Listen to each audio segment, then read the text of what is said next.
On two. It stays here with Indiana. Clark, a deep one. You bet.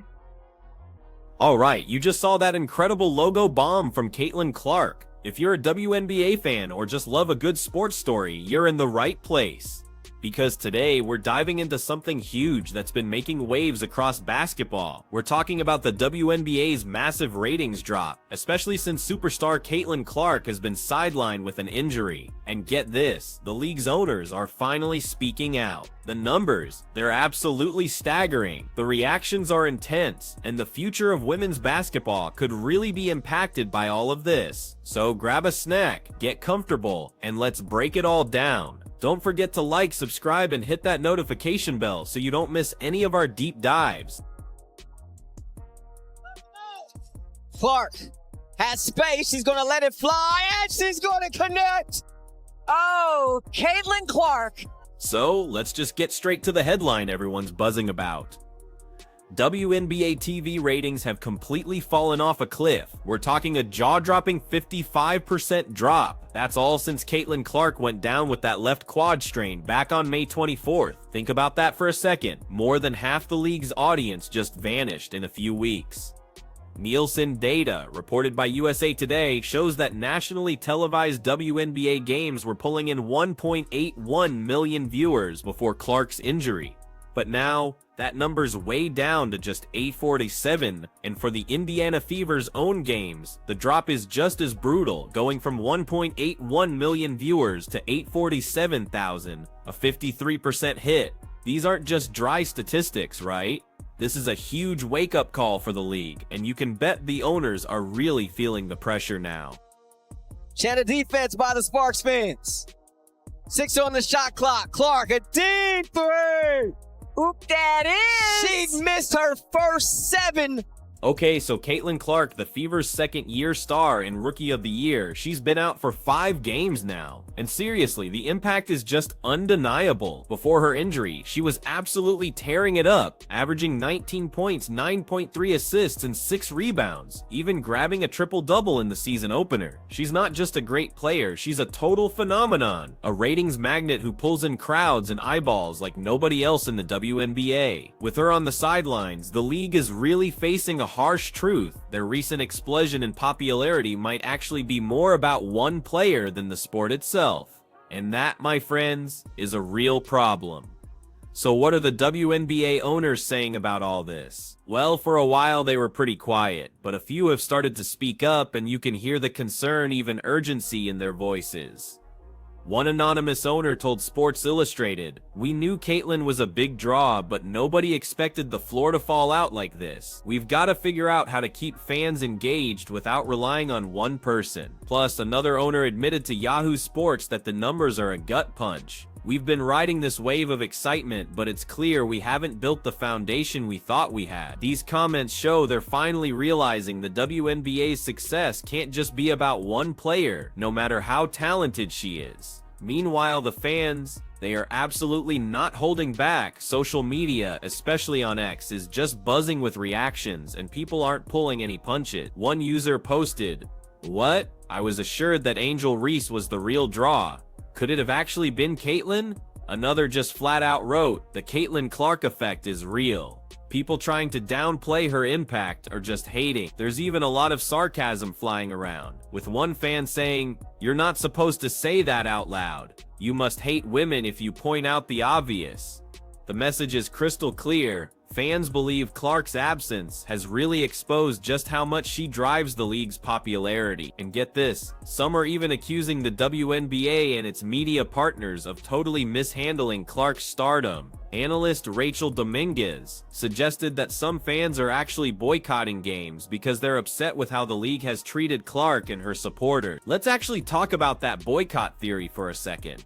Dominguez, on a recent podcast, said the ratings drop isn't just about Clark being injured, it's also about how the league has marketed her. She believes a lot of people stopped watching because they're actively boycotting the WNBA, not wanting to give viewership to other teams or players because of how the media and the league itself have handled Caitlin Clark. That's a bold claim, and it's sparking a massive debate. It feels like some fans think the WNBA tried to downplay Clark's role to avoid looking like the whole league's success was tied to one person. But now, with this ratings collapse, that strategy, if it even existed, seems to have totally backfired. To really understand what's happening, we need to look at the bigger picture. The WNBA has been on an incredible ride over the last couple of years, with packed arenas, merchandise flying off shelves, and record TV audiences. A lot of that, let's be honest, has been because of Clark. Her college career at Iowa made her a household name even before she went pro. She brought in all those casual fans, people who might never have watched women's basketball otherwise. But here's the kicker, when she got injured, those casual fans didn't stick around. They weren't tuning in to watch other huge stars like A'ja Wilson, Sabrina Ionescu, or Angel Reese. Instead, they just changed the channel, and that, my friends, is the big problem the owners are really grappling with right now. How do you actually turn those casual viewers into die-hard fans of the entire sport, not just one player? The numbers keep telling a stark story. Take the Indiana Fever versus Chicago Sky game on June 10th, the one Clark missed.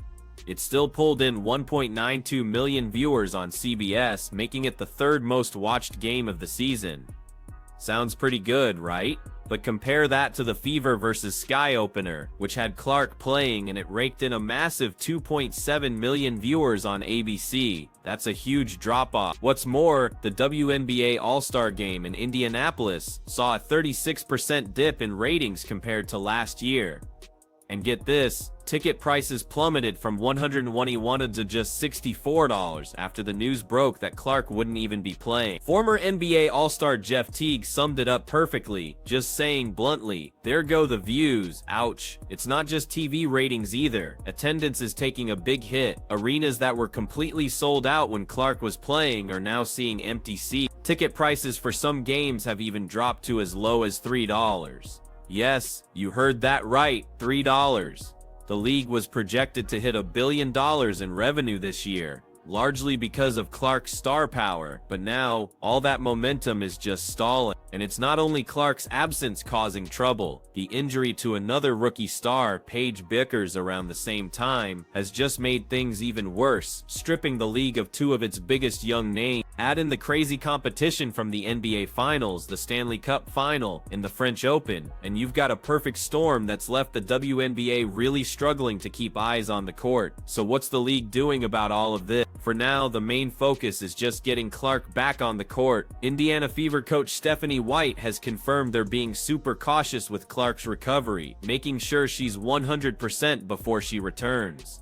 But there is some good news here. Clark has actually started ramping up her basketball activities and could be back as early as June 14th for a huge matchup against the New York Liberty.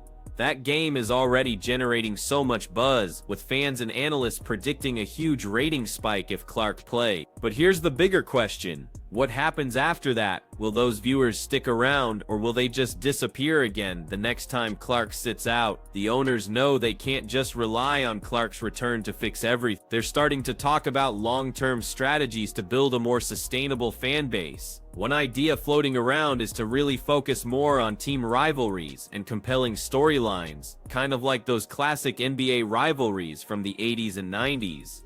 Think Celtics versus Lakers, but for the WNBA. Another approach is to seriously invest in marketing other players more aggressively. Stars like Angel Reese and A'ja Wilson definitely have their own followings, but the league needs to figure out how to make them must-watch TV for those casual fans. There's also talk about tweaking the schedule to avoid clashing with other major sports events, though. You know, that's always easier said than done, but let's be real here. None of this is going to be easy at all. The WNBA's reliance on Clark has exposed a massive vulnerability that's really hard to ignore. If one player's injury can literally cut your audience in half, you've got a structural problem, plain and simple. The owners are definitely waking up to that reality, and they're under serious pressure to act fast. Television networks and sponsors who were super thrilled about the WNBA's growth are now looking at these numbers and probably rethinking their investment. If the league can't show it can recover and keep its audience, those big money deals could definitely start to dry up. So what does all this mean for the future of the WNBA? Look, it's a crossroads moment for sure. The league has a real chance to learn from this and build a much stronger foundation, but it's gonna take some serious work. They need to diversify their star power, create more engaging narratives, and find ways to really hook those casual fans who came for Clark but didn't actually stay. At the end of the day, it's not just about one player, it's about proving that women's basketball can totally stand on its own, with or without its biggest star. So what do you think? Is the WNBA too dependent on Caitlin Clark, or is this just a temporary blip? Should the league be doing more to promote other players, or is Clark's star power a gift they should just lean into? Drop your thoughts in the comments below. Let's get this conversation going. And if you enjoyed this deep dive, seriously, give us a like, subscribe, and share this video with your fellow basketball fans. We'll keep you updated on Clark's return and what it means for the WNBA's future. Until next time, stay in the game, and I'll catch you in the next video.